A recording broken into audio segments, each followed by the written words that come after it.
The Last Caretaker was developed by the small studio Channel 37, founded by industry veterans with over 25 years of experience, including Antti Ilvesuo, known for creating the Trials franchise. The game was born from the team's passion for creating something different in the survival genre, with an approach that mixes exploration, survival, and a deep narrative focused on themes like duty, legacy, and the responsibility of being humanity's last hope. This personal context of the developers permeates the entire creative process, giving the game a soul that goes beyond the traditional mechanics of survival games. The development pursued 4 essential pillars that shape both the story and the gameplay: connection, exploration, care, and resilience. The team wanted every discovery and interaction in the game to have meaning, avoiding the world being a random layout of things to pick up or places to visit. Each element was carefully placed to build an immersive experience where the player feels part of a world that has history, mysteries, and reasons to exist, encouraging the player to explore and emotionally connect with the environment and the narrative. The inspiration for the game came from the desire to tell a story set in a flooded world, possibly Earth, where humanity is practically finished. And the player embodies a robot who must care for human seeds to ensure the species' continuity. This mix of science fiction with a melancholic and renewing tone stands out in the game's proposal, bringing an existential challenge to the player that goes beyond mere survival. The concept of cultivating humans in capsules and then sending them to space is especially original and carries a strong symbolic charge, highlighting a development effort that aimed to create a new proposal within the genre. Throughout development, the studio opted for an early access release so that the community could actively participate in the game's evolution. This decision shows a pursuit of collaborative construction, where player feedback directly influences the title's improvements and expansions. Furthermore, Channel 37's partnership with the giant Supercell guaranteed financial support and creative freedom, which is rare in the current market, and explains the favorable environment for the project to gain an innovative and authorial identity.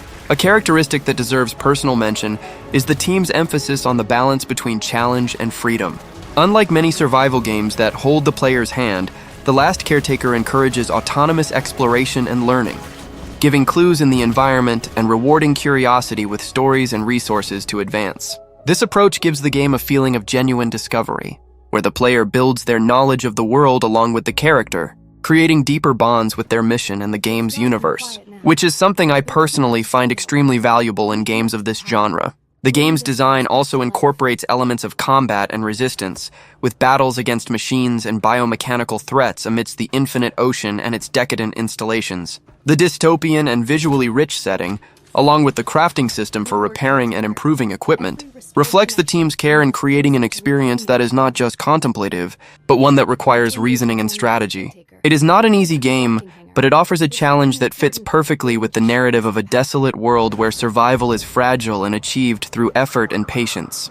Personally, I deeply admire the development context of The Last Caretaker because it is a clear example of the power of artistic vision and accumulated experience in transforming an idea into something that moves and instigates. It is a project that appears with an original proposal within a saturated genre, showing that there is still room for innovation when creators are not afraid to tell a story with layers, authentic setting, and mechanics designed to amplify player involvement. The result is a game that resonates not only for its gameplay, but for the powerful feeling of being the last guardian of a human legacy.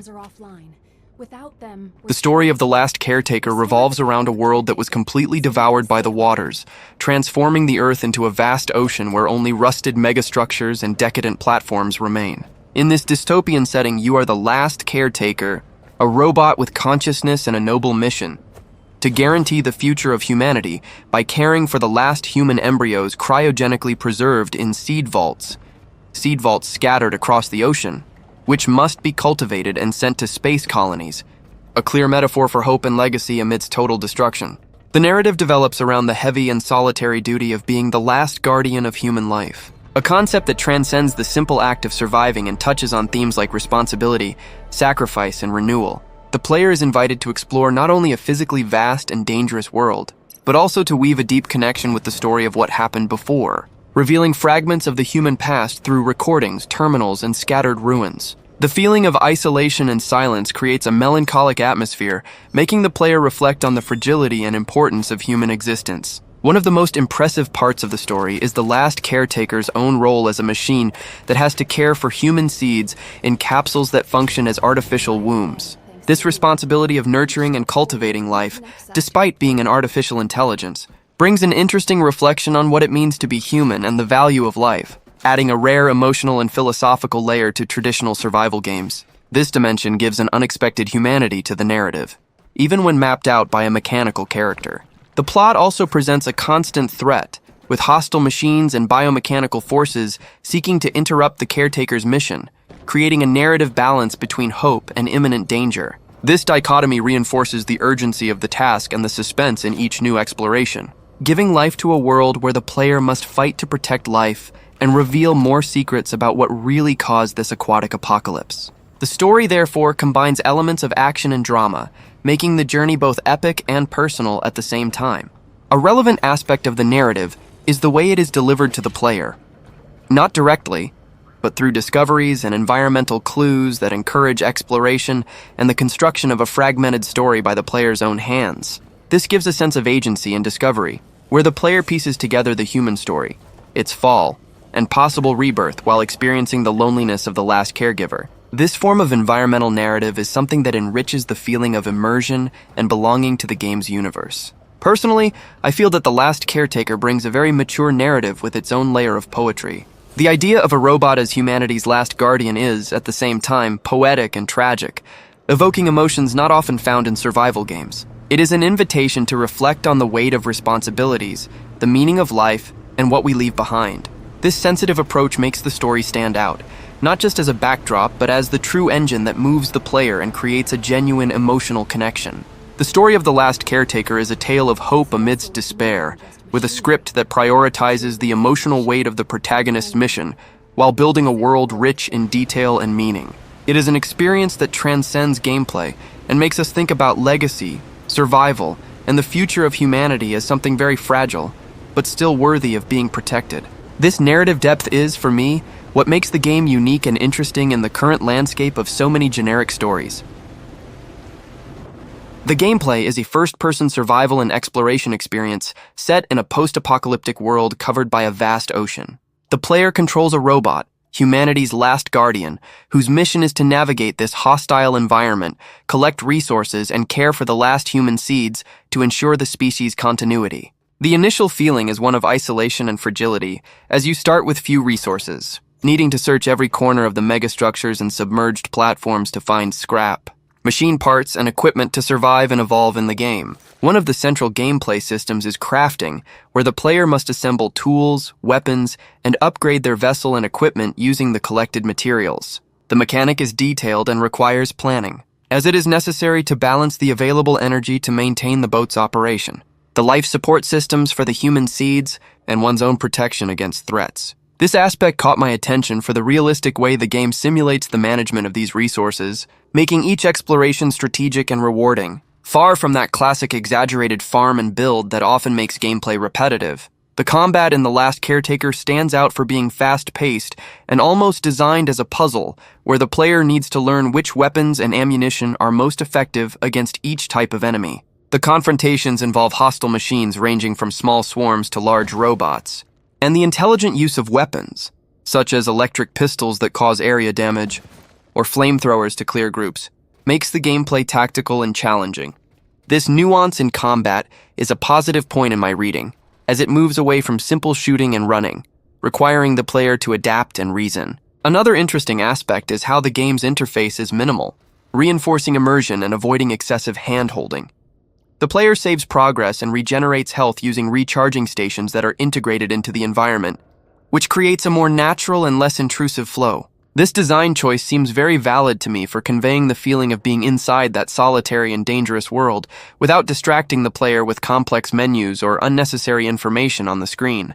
The movement and interaction with the environment are very tactile, ranging from carefully collecting each piece and connecting cables to exploring submerged environments and abandoned platforms. Navigating the boat, which is the main means of locomotion, adds an extra layer of challenge and a sense of progression.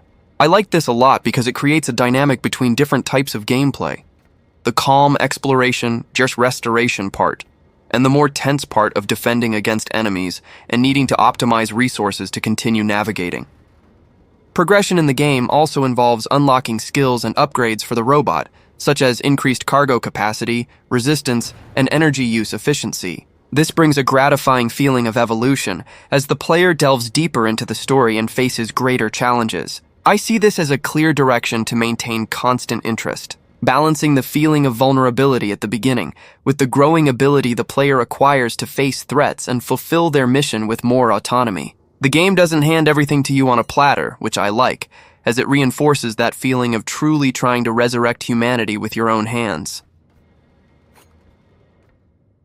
The graphics are impressive in how they manage to convey both the grandiosity and the feeling of loneliness of its post-apocalyptic ocean world. Visually, the game stands out for the contrast between the vast blue of the ocean and the rusty industrial and technological structures that make up the environment. This combination creates an atmosphere that is melancholic, but also beautiful, reinforcing the theme of a forgotten planet that still holds traces of hope within its destruction. The environmental design is incredibly rich in detail, with deteriorated megastructures, floating platforms, and broken machines that seem to tell a silent story of the former human civilization. This detailed visual construction helps the player feel part of a living yet decadent universe, where every corner has its function and secrets to be discovered. I particularly like the care taken with the environment, as it is not just scenery, but a silent and essential character for the experience, harmonizing with the narrative of a world that asks to be explored and understood. The textures and use of lighting are another high point. The lighting creates environments that vary between cozy and threatening, depending on the location and the moment, alternating between the soft light of the sun reflecting on the ocean and deep darkness in substations and flooded areas. This variation helps to create tension and moments of contemplation for the player, giving rhythm and visual emotion to the exploration. For me, this play of light and shadow is essential to deliver that organic and engaging feeling that locks you into the immersion. The models of the robotic enemies and biomechanical threats receive special attention, standing out for their design that combines futuristic elements with destruction and degradation. The machines display fluid and aggressive movements, and the visual aspect contributes to the tense and hostile mood of the game. Personally, I found these details essential to keep the constant sense of danger alive, making survival not just a mechanical challenge, but something that the visuals constantly reinforce. Another very cool visual highlight is the design of the controlled character itself. The last Caretaker robot, which brings elements reminiscent of an ancient guardian, like the orange scarf it wears, a small but meaningful detail that adds a touch of humanity to the mechanical character. This aesthetic choice caught my attention because it shows how the graphics don't just serve to impress technically, but to tell a visual story that supports the narrative and creates empathy with the player. The game's graphical interface is minimalist, which helps to maintain focus on the environment and immersion. There isn't an excess of information on the screen, which reinforces the feeling of truly navigating and surviving in that world, without distractions or excessive help. The balance between clarity and simplicity in the HUD is something I personally value highly, as it helps create a more organic experience where the player feels they are discovering the world on their own.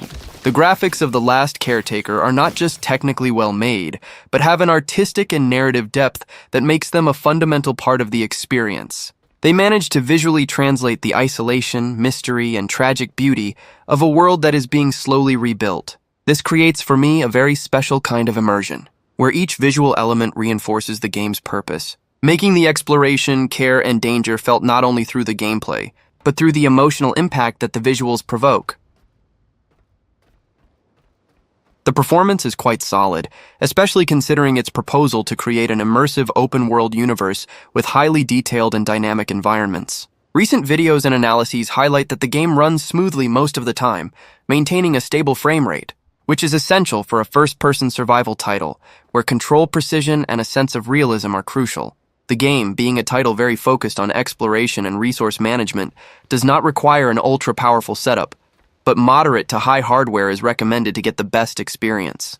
According to the specifications, a 3.2 GHz quad-core processor, 16 GB of RAM, and a graphics card like the GTX 1070 or RX 5700 ensure smooth gameplay without performance drops. This setup, personally, seems quite accessible for most players who invest in a PC for more demanding games. In practice, Tests with high-quality settings show that the game manages to make good use of the hardware's potential, delivering visually rich graphics and lighting effects that are truly eye-catching. Reflections in the environment, particles in the air, and details on the aged structures work without freezing or presenting sharp drops, which demonstrates good optimization work by the studio. One point that caught my attention is how the game handles different graphical settings. It is quite flexible, allowing the player to adjust resolutions, textures, filters, and special effects to balance performance and visual quality. This possibility for customization is fundamental so that the audience can adapt the experience to their technical possibilities, something I greatly appreciate for the freedom it gives the player. Overall, my impression is that The Last Caretaker offers consistent and well-adjusted performance, especially for an indie game that bets on a visually impactful experience and vast oceanic exploration. Of course, on older machines or with configurations below the recommended, there may be some limitations, such as momentary frame drops or adjustments in graphic details, but nothing that compromises the immersion. The Last Caretaker is a first-person survival and craft game with an atmospheric proposal and a strong narrative, which escapes the worn-out formula of the genre. The experience revolves around a robot, humanity's last caretaker, with the mission of navigating a flooded world, collecting human seeds, and ensuring their growth so that humanity can be reborn in space. This focus on story and setting really sets the game apart, bringing a melancholic tone that is also full of hope, as few survival games manage to do. Therefore, I'll start by saying that if you are looking for something that mixes a lot of exploration, building, and combat with a story that grips you, it's worth considering buying at launch. The gameplay follows the line of traditional survival games, requiring resource management, equipment construction, and attention to energy to keep the boat, survival systems, and defense functioning. The difficulty is not exaggerated or frustrating, with the game itself inviting the player to discover the mechanics alone without invasive tutorials. I found it interesting how the game encourages this feeling of pioneering exploration, generating a feeling of being part of something bigger, especially for those who enjoy this type of environmental challenge. If this style of play tires you out for being repetitive, perhaps here you will find a refreshment in the way the story is integrated into the gameplay. Visually, although the world is basically a vast and solitary ocean, the game invests in details that make this loneliness a charm, not a void. The atmosphere is reinforced by small emotional touches, like teddy bears with orange scarves that tell a story behind the planet's destruction. It is a game that speaks very well to players who value an immersive setting and who appreciate environments that tell stories without needing long dialogues or cinematic scenes. For fans of games like Subnautica and Firewatch, for example, The Last Caretaker should sound quite attractive. If you're a dedicated fan of this type of game, it is definitely worth playing from launch to follow the title's evolution and updates. Now, if you prefer more polished and complete experiences, it might be wise to wait for a few patches and additional content for a more refined and less bug-susceptible experience. I think The Last Caretaker has a clear niche. People who like survival and crafting games, not for the challenge of the grind itself, but for the story the game tells and the world it creates. It is also for those who value a more solitary, introspective, and contemplative experience, who like to explore calmly and strategically. It is not a game for those who want frenetic action or direct and fast stories. Patience and the willingness to get involved in a post-apocalyptic universe with a lot of atmosphere are important requirements. Personally, I see a fundamental difference in The Last Caretaker that makes it worth the initial investment for those who like the genre. It is not just another game of building bases and farming materials. It brings an emotional and narrative weight that makes every step, every discovery, every machine defeated, have a different significance. This makes the game very special to me because it brings that sense of purpose that many survival games leave aside, and that is very valuable in a saturated market. If you value novelty and experiences that provoke reflection on what it means to be human and preserve humanity, even when playing the role of a machine, this is an excellent choice for launch. The immersion, the care in the details, and the promise of an expansion of the story make The Last Caretaker a title that deserves attention right now, especially if you enjoy exploring this type of world in a more leisurely and emotionally enriching way.